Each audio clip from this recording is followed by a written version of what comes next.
শুরু হলো বিজয়ের মাস ডিসেম্বর।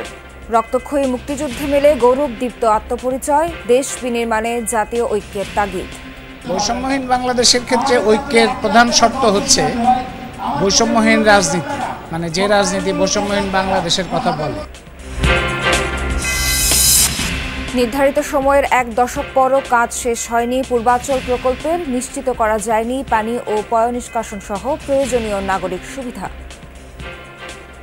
যেগুলো সুযোগ সুবিধা থাকার কথা ওগুলো হচ্ছে না, বিদায় মনে করেন এই যে বাড়িঘর এগুলো হচ্ছে না। বিদ্যুতে নাই, আবার আপনার গ্যাস নাই, মানুষ আইসা যে থাকবে এরকম পরিবেশটা এখন এই পাটটায় সৃষ্টি হয় না। চতুর্থ কিস্তির ঋণ ছাড়ের আলোচনা করতে ঢাকায় আসছে IMF মিশন। অর্থ মন্ত্রণালয় সহ নানা প্রতিষ্ঠানের সাথে হবে ধারাবাহিক বৈঠক, সীমাবদ্ধতা তুলে ধরার পরামর্শ।